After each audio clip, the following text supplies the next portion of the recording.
Orada turamыз. Шығармада кейіпкер қандай шыға? Шыға ақ көңіл. Ал ендік Шыға көңілді. Шыға талдырмақ сұлу. шыға ақылы. Шыға мейірімді. Шыға ибалы. Шыға қарапайым. Ақылы көргені сай. Айнесі ауызы бар, күмісте көзі бармас. Шыға сұлу. Шыға қара көзі. Үлкенге құрмет, кішіге ізет көрсететін қыз. Шыға нәзік. Шыға жомарт қыз. ақ көңіл.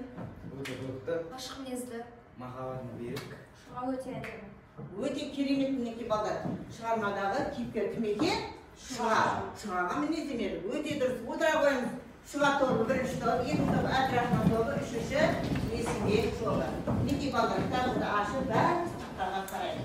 Бүгінгі сабағымыздың бөлім тақырыбы адам жанының құпиясы. Сабақтың тақырыбы Бейімбет Майлиннің Шығаның белгісі. Оқу мақсаты көркем шығарманың идеясына сай кейіпкерлер жүйесін анықтаймыз. Бағалау критерийі көркем шығарманың идеясына сай кейіпкерлер жүйесін анықтайды, шығармашылық жұмыс жасайды. Алдағы біз Бейімбет Майлиннің Шығаның белгісі хикаятын оқыдық. Ал үйге қандай тапсырма берілді? Бағылы? Үйге Бейімбет Майлиннің Шығаның белгісі атты шығармасы және Бейімбет Майлин туралы ақын жазушылардың жазған пікірлерін жазу. Өте керемет балдар. Бейімбет Майлин туралы ақын жазушылардың пікірлері. Не жерде Бейімбет Майлин туралы Зейін Шашкин былай деген екен.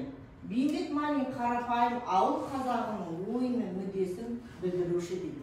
Сонда Шашкин Бейімбет Майлиннің ауыл адамының қарапайым бейнесін яған бейнелеген екен. Өте дұрыс. Арқада Бейімбет Майлин туралы жазған пікірлері қандай екен жазушылардың? Оқи ғой. Шығамыз театрдың үлкен бір ойыны. Бұл драма күйінде үлкен шығарманың бірі. Бұл бір дәуірдегі бай мен кедейдің мүддесін қорғау. Бұны Ілияс Жансүгіров атамыз жазған. Өте керемет. Тағы да Бейімбет Майлин әңгімесінде терең шыншылдық бар. Адам бейнесі қарым-қатынастары әрдайым нанымды болып шығарды. Және бұл шығармалардың түр үлгісінде дөңгелек пен тұтастық айқын аңғарылады.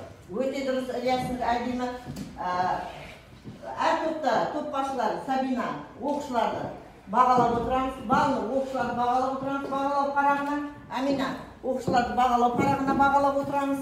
Ары қарай тағы да пікір. Жазушы үшін кейіпкердің үлкен күшісі болмайды. Мәселен, оны қалай суреттеп шыққанында. Бейімбет бұл жөнінде төрт құбыласына сай. Кейіпкердің әдебиеттер осы мәселенің байыбына бара алмай жүр.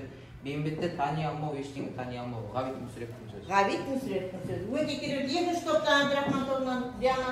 Бейімбеттің есімі аса талантты, молдарын дарыған адамның шоу жұлдызында. Жарқыраған тобында тұр. Жары Күлжамал. Өте керемет. Тағы да Мерей. 20 ғасырдың 20-30 жылдар ішінде бұрынғы қазақы жазба стилін өзінше дамытып, үйреніп алып нашықтау ой өрілткен, ой ағыны мен сезім тереңіне үңіліп, өзгеше көркем дүниелермен жаза білген жаңашыл қаламгердің бірі Мұхтар Әуезов. Өте керемет. Тағы бар ма? Бейімбет Майлин өз шығармаларында әдеби тілдің әсем үлгісін берген. Көркем сөзді төгілтеу қолданған нұсқалы жазушы. Эстетикалық туынды ретінде көркем сөз қорын байытты. Оның лабораториясы бүкіл халық, зерттегені ел өмірі, адамдардың ой санасы мен мінез құлқы, психологиясы, Нысанбаев. Өте дұрыс. Үшінші топтан Есімбек тобынан кім оқиды? Амина. Бейімбет еңбектері жаңа өміріміздің шежіресі биік белесіне енді шыға бергенде үзіліп кетті. Ғабит Мүсірепов. Өте керемет. Тағы да оқиды. Талант. Бейімбеттен архив қалған жоқ. Барлығы мерзімді баспасөз құшағында жатыр. Бұны Ғабит Мүсірепов айтқан. Ғабит Мүсірепов пікір білдірген екен. Тағы кімде бар? Думан. Қазақ әңгімесі дегенде алдымен Бейімбет Майлиннің есімі тілге оралады. Бұл қаламгер әңгімені сан жағынан да, сапа жағынан да жазушылардың бәрінен де көп жазды. Темірәлі Нұртазин. Өте керемет балдар. Мінекей Бейімбет туралы ақын жазушылардың пікірі, иә? Өте керемет жазған екендер. Керемет балдар. Ал енді үй тапсырмасы. Шығарманың тақырыбы қандай балдар? Шығарманың тақырыбы әйел кеңістігі. өте керемет. Ал әдеби жанр тұрғандай? Кім айтады? Әдеби жанр. Мерей? Әдеби жанр түрі орта көлемді шығарма. Дұрыс, әдеби жанр түрі орта көлемді шығарма. Себебі Тағы, балмын? Өмір шындығын сол шығармада молырақ қамтып және адам мінезін кең суреттеген. Дұрыс, мол қамтып адам бейнесін кең суреттеген екен. Ал эпикалық жанр түрі ше? Айқын? Эпикалық жанр түрі повесть. Повесть екен, өте керемет. Шығарманың идеясы, Ақнұр? Шығармамыз идеясы адамгершілік, гуманизм және де махаббат мәселесі. Махаббат мәселесі, өте керемет. Ал балдар, зерделі сұрақ, ұтымды жауап әдісі.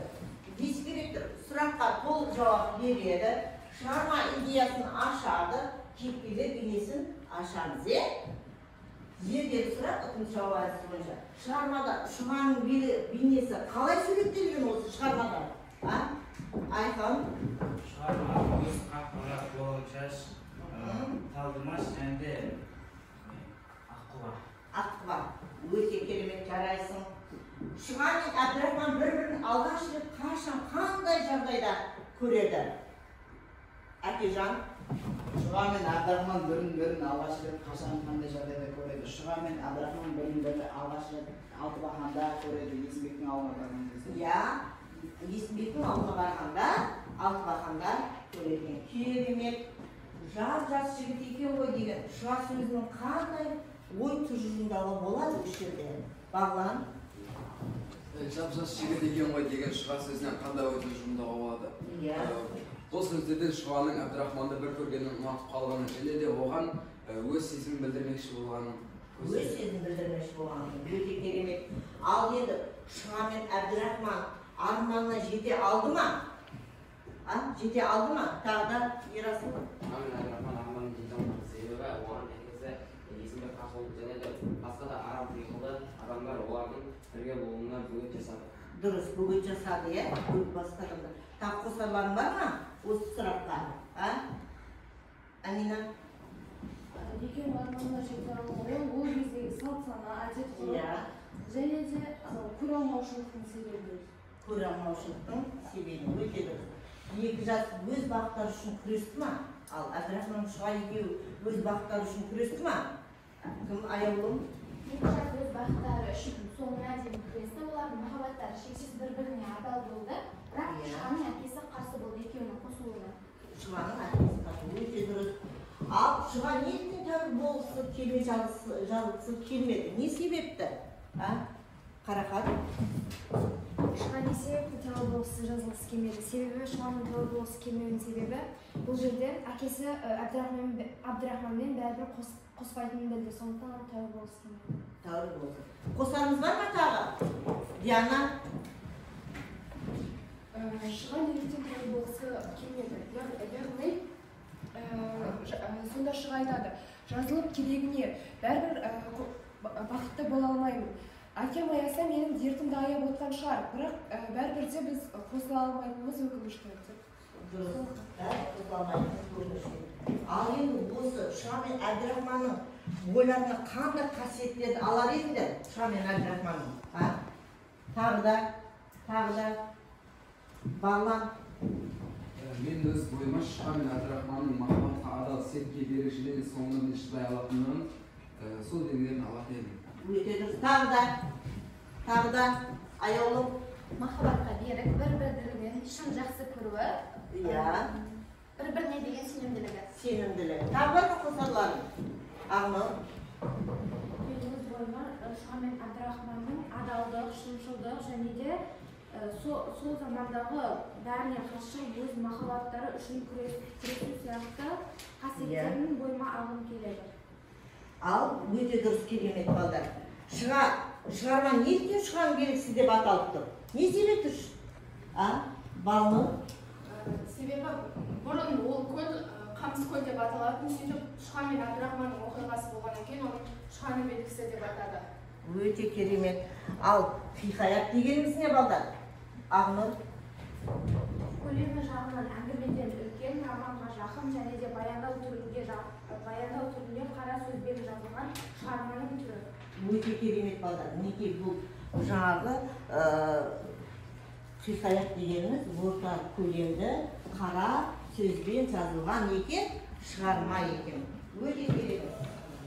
Ал балдар, бүгінгі біз Бейімбет Майлиннің Шұғаның белгісі тақырыбындағы бейнелері. Шұғаның белгісі қазақ прозасының шоқтығы биі туындылардың бірі екен. Мұндай кейіпкер образдары біртіндеп оқиға желісі бойынша басынан өткен істердің арқасында анықталып көрініп отырған екен. Сонымен себеп бұған дейін әйел тағдырына байланысты жазылған шығармалардың шоқтығының қасы еді. Мінекей балдар, біз шығармадағы кейіпкерлер бейнесіне тоқталдық. Ол жаңағы шығармадағы кейіпкерлер кім балдар? Есімбек кім? Әкежан? Есімбек дегеніміз ол сол Шұғаның әкесі, және Есімбектің арыстанда 4 ұлы болады. Дұрыс, Есімбек деген байды 4 ұлы екен тақтада. Ал Шұға десе, Шұға қызы. Көрдіңіздер ме балдар? Бұл жерде Шұға. Ал кедей бала кім екен? Қазақбайдың баласы Әбдірахман екен. Ал енді бұл балалардың Шұғаға сөз салуы. Осы жерде Шұға кіммен кездеседі? Қай жерде кездеседі? Бұл жерде Есімбектің ауылында Алтыбақан, яғни ас беріп жатады. Бұл жерде Әбдірахман мен Шұға бір-бірін алғаш рет көреді. Өте дұрыс. Ал Әбдірахманды приступ бұғанға алып кету себебі не? Осы жерде. Біріншіден айналай Гүлзипа қызын Әбдірахманға бермекші болған, бірақ Шұға екеуін кездесіп жүрген көргеннен кейін кір оңашылықпен Әбдірахманға отырып жала жауып түріктерге жалған ақша беріп жүр деп жала жауып айдауға жібереді. Өте дұрыс, айдауға жібереді. Ал енді балдар, әдебиет теориясына мәлімет берейікші. Кейіпкер көркем шығармада суреттелетін адам әдеби образ екен. Бірінші топ портрет дегеніміз не, екінші топ повесть дегеніміз не, үшінші топ мінездеу дегеніміз не. Ал бірінші топ портрет дегеніміз не? Сабир, кім бар?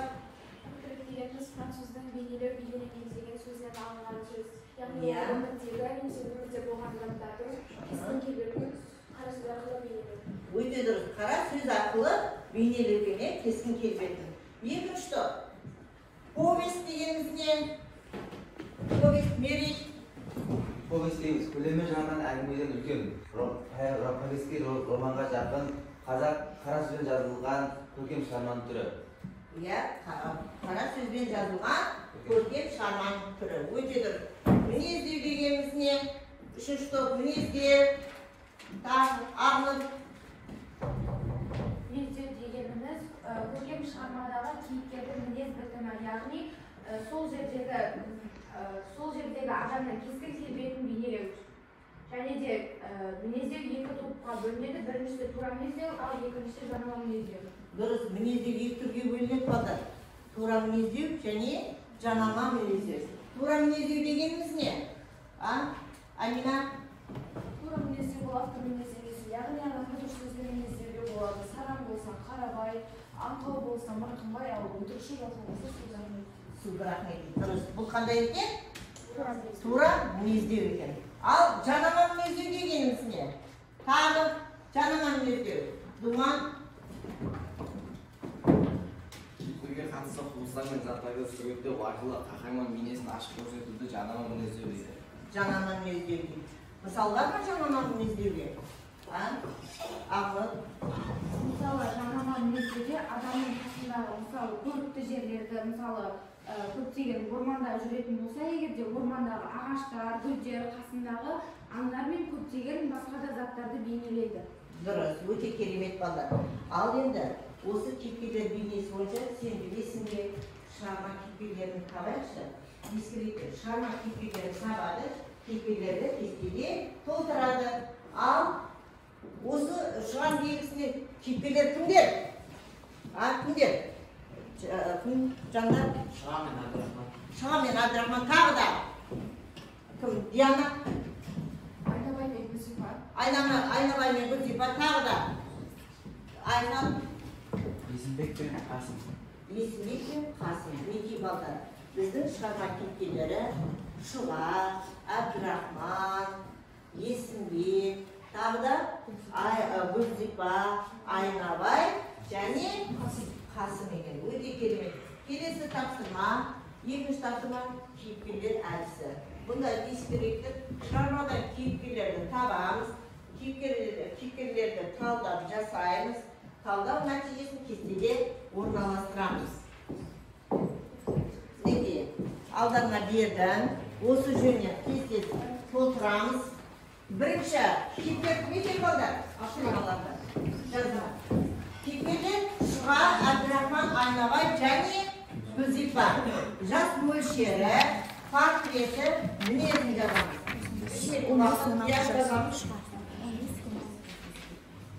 Әркім өзінің кім жазсын. Бірінші топ Шұға, екінші топ Әбдірахман, үшінші топ Есімбек. Кейіпкер әдісі бойынша кейіпкерлер жазамыз. Гүлзипаны ауызша талдаймыз. 3 минут уақыт бастаймыз.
Болдық па? Қай топ болды? Қай топ болды? Айнабай тобы болдық па? Есімбек тобы болдық па? Ал бірінші топ Шұға, кейіпкер Шұға, жас мөлшері 15-16 жас. 15-16 жас. Портреті Ақтоба, жалдырмалы, қоланшаш, қара көзді. дұрыс. Мінезі қандай? Мінезі нәзік, салмақты, мейірімді. Өте керемет. Екінші топ Әбдірахман. Әбдірахман жас мөлшері 18-19 жас. Портреті қара торы, сымбатты қазақ байдың баласы. Мінезі адал, уәдеге берік, батыл, зерек. Өте дұрыс, керемет. Есімбек тобы аяулы. Айнабай жас мөлшері 55-50 жас аралығы. Портрет қызыл көзді, шоқ сақалды, қара торы. Мінездеме Айлакер, қой екен Есімбек. Өте керемет, өте балдар үш топта да. Ал енді бұл жерде кімді талдап жіберейікші ғана? Гүлзипаны. Гүлзипа, жас мөлшері қанша?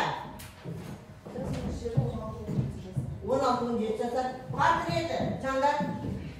Зор бойлы, орта бойлы, қабақтай. Қабақтай. Мінезі? Бағлан? Мінезі ешкімді ойламайды, тек өз қарабасын ойлайтын жалғыз. Өте керемет мінеки балдар. Біз жаңағы кейіпкерлерді талдадық. Енді балдар топтық жұмыс. Мен алдарына берем. Топтарға әр топ өзінің топтық жұмысын қараймыз. Бірінші топ. Махаббат неге қасіретпен аяқталды? Екінші топ. Неліктен шыға өз қабылына көндікті? Үшінші топ Әбдірахман Шұға махаббаты үшін күресе алды ма? Ал балдар, біз осы алдында Шұғаның белгісін өттік. Ойымызға түсірейік. Жауап берді. 1 минут уақыт. Дайындалуға.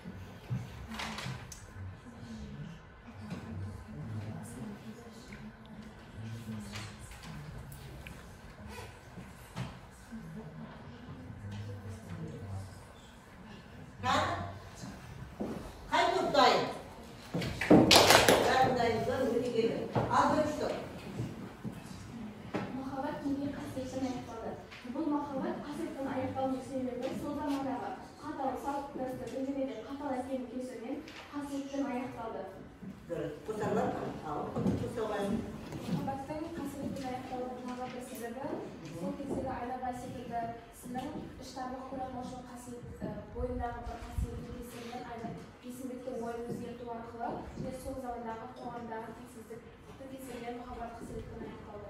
Өте керемет балдар. Сол жылдары әйел Бейімбет Майлиннің шығармасында осы нені аңсады балдар. Теңдікті, әйел теңсіздігін, бостандықты аңсаған екен. Өте керемет. Екінші топ. Неліктен шыға өз тағдырына көніпті. Себебі бәрібір ауырып жазылғанмен бәрібір махаббатына қосылмайтын деген соң өзінің тағдырына көніпті. Өте дұрыс. Қосаңыз бар ма? Ал қоса береміз тұрып өз ойыңызды. Неліктен шыға өз тағдырына көніпті. Бұл жерде жазушы қазақ әйелдерінің тағдырын жан-жақты білдіреді. Шығанның өлімі феодалдық құрылыстан қарғыс айтылады. Шығанның сол замандағы әйел тағдырындағы бас бостандығы мен махаббатқа деген құштарлығын аяққа тапталады. Яғни бұл жерде Шыған мен Әбдірахманның қосыла алмауы сол уақыттағы салт дәстүр мен тағы да басқа қаталдық, теңсіздік қарсы болды. Өте керемет. Тағы қосаңыз бар ма? Екінші топ? Үшінші топ. Әбдірахман мен Шыған махаббат үшін күресе алды ма? Бастаймыз. Әбдірахман мен Шыған махаббат үшін күресе алды ма? Әбдірахман мен Шыған махаббаттар үшін күресті, бірақ оның әкесі Есімбек оның екеуінің қосылғанына қарсы болды. Бірақ соңында Шыған махаббат үшін күресем деп махаббат деген үшін қайтыс болды. Өте керемет. Тағы да қосаңыз бар ма? Ал қосаңыз. Және де Айнабай өзінің қызы Гүлзипаны Әбдірахман қоспақшы болады. Және де Әбдірахман оған қарамайды. Содан Айнабай Әбдірахманды жала жауып айдатып жібереді. Иә, жала жауып айдатып жібереді. Не себепті жала жауып балдар? Не себепті? Әбдірахманды түріктерге жасырын ақша беріп жүрді. Иә, тағы да алдым. Оған жала жатқан себебі ол өз қызын Күзипаны сол Әбдірахманға бергісі келеді. Бірақ Әбдірахманның Шығанмен кездесіп жүргенін білген Күзипаның әкесі оған жалған жала жауып айдатып жібереді. Бір жағынан оған Есімбек көмектесіп, екеуі бірге сол жоспарды құрып Әбдірахманды айдатып жібереді. Өте дұрыс. Ал енді Әбдірахман мен Шыған махаббаты үшін күресе алды ма, алған жоқ па, балдар? Күресе алды ма, алды ма?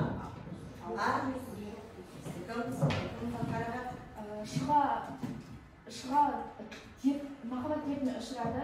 Сол махаббат дертіне ұшыраған уақытқа дейін күресті. Аяғында Есімбек, яғни әкесі Шыған мен Әбдірахманды қоспайтынын білген соң екеуі айырылысып махаббат күресі аяқталды. Күрес аяқталды. Өте керемет. Ал енді осы сияқты қазіргі жастардың арасында Шыған мен Әбдірахман сияқты махаббат үшін күресе алған қыз жігіттер бар ма? Бар, бәріне жаппай сұрақ. Әбдірахман мен Шыған секілді махаббаты үшін күрескен қыз жігіттер қазіргі таңда өте сирек кездеседі. Себебі бұрынғы замандағы болған теңсіздіктер қазіргі заманда жоқ. Қазір әйел бостандығы, әйел адамның өзінің өз мүддесін, өз құқығын қорғай алатындай, өзінің қалауын жасай алатындай қазір еркіндіктер мен заңдар бар. Сол себепті қазір ондай махаббат күресі секілді нәрселер өте сирек. Өте керемет неке балдар. Бұрынғы заман мен қазіргі жастардың арасындағы махаббат үшін күресе алу өте қиын. Қазір бар. Себебі біз өзіміздің немізді алдық. Тәуелсіздігімізді алдық. Өте керемет. Ал балдар ары қарай үшінші тапсырма әдеби үйірмесі әдісі бойынша тапсырма. Бірінші ескеретін шығармадан көнерген сөздер табамыз, сұрақтар құрастырамыз, кейіпкер портретін жазамыз. Бірінші топ, археолог тобы шығармадан көнерген сөздер табамыз, кесек табамыз. Екінші топ, тілші тобы сұрақтар құрастырамыз. Осы шығарманың негізінен. Үшінші топ, суретшілер. Бұл жерде кейіпкер портретін жазамыз.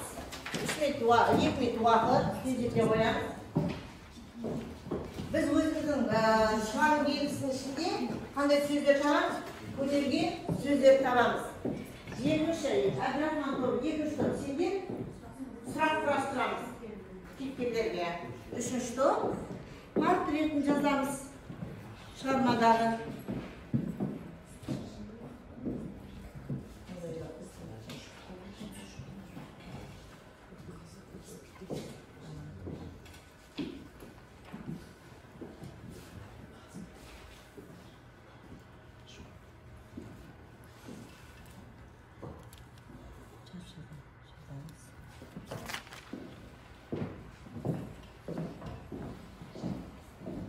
кейіпкер портретінен әрқайсының бір кейіпкерді алып аламыз. Сендер үшінші топ жарай ма? Қанша кейіпкер бар? Сол кейіпкерге бір мінездеме жазамыз. Ал осы шығармадан сұрақтар құрастырамыз. Бір сұрақ әрқайсысы. Бір сұрақ. Ал қай топ болды? Өте керемет бірінші топ. Шығармадан көнерген сөздер екен. Қазір бола қоямыз үшінші топ. Болды ма? Ал бірінші топ тыңдаймыз. Ақылы тобы шығармадан көнерген сөздерді табамыз. Қандай сөздер бар екен осы шығармада? Туған, болыс, көшір, тілмаш. Өте дұрыс. Тағы да бар ма? Стажик, омашық, отау, шоқтық. Өте керемет қалдар. Бұл шығарманың ішінде біз нені таптық? Көнерген сөздер таптық. Екінші топ. Бір сұрақ оқимыз. Шығарма орнына сен болсаң, сен не істер едің? Махаббат үшін денеге өтесің бе, әйтпесе басқа жолмен қосыласың ба? Керемет. Шығарма белгісі шығармасының басталуы қандай? Шығарма белгісі шығармасының басталуы ол Қасым мен екі жолаушы шығарма белгісі саунаға келіп жатыр. Оның бірі Қасым, ал екіншісі автор. Бұл шығарманың басталуы. Өте керемет. Сұрағы және жауабымен айтып кетті. Әкежан. Сұрақ. Есімбекті қандай әке қатарына жатқызуға болады? Есімбекті қатал әке қатарына жатқызуға. Өте керемет. Бағлан. Шығарма белгісі шығармасы қай жылы қай айда басылып шықты? Шығарма белгісі шығармасы 1916 жылы ақпан айында басылып шықты. Өте керемет. Мінекей балдар, екінші тілшілер тобы сұрақты құрастырып және бұл сұраққа өздері жауап беріп отыр. Тағы бар ма? Кім? Яна? Шығаның соңғы арманы қандай болды? Жазылып келемін бәрі ме бақытты бола алмаймын.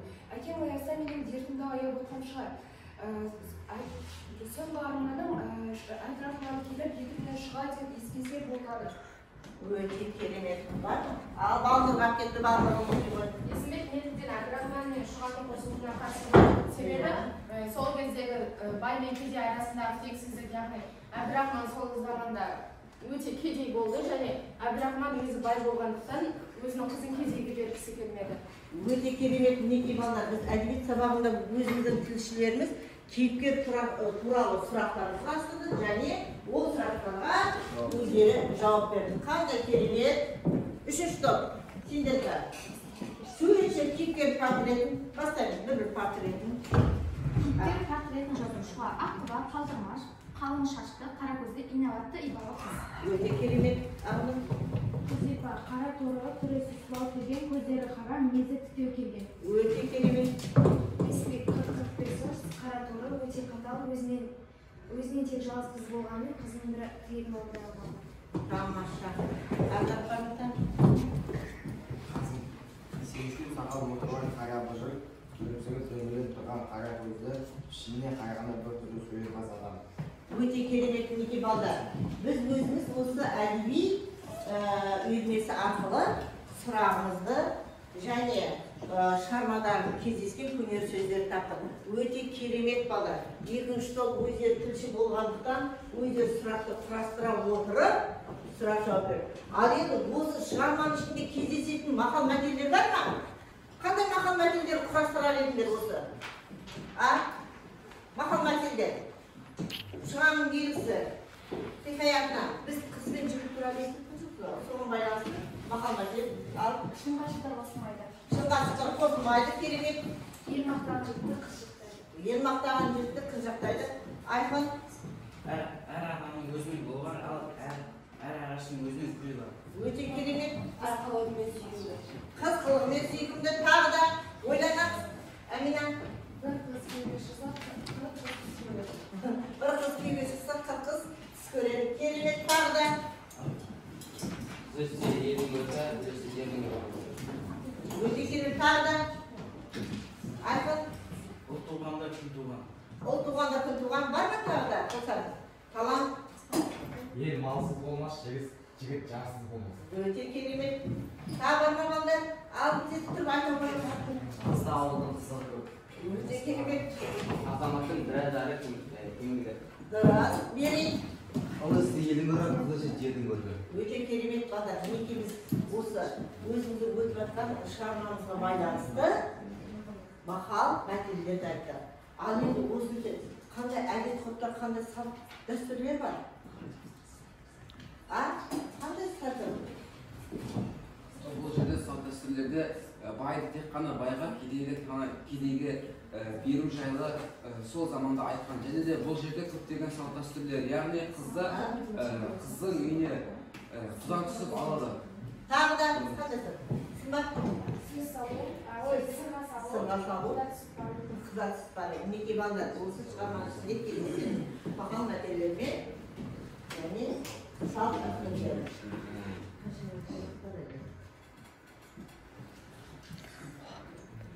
Ал балдар, салқымалы кестесі әдісі бойынша тез берейін. Ауызша.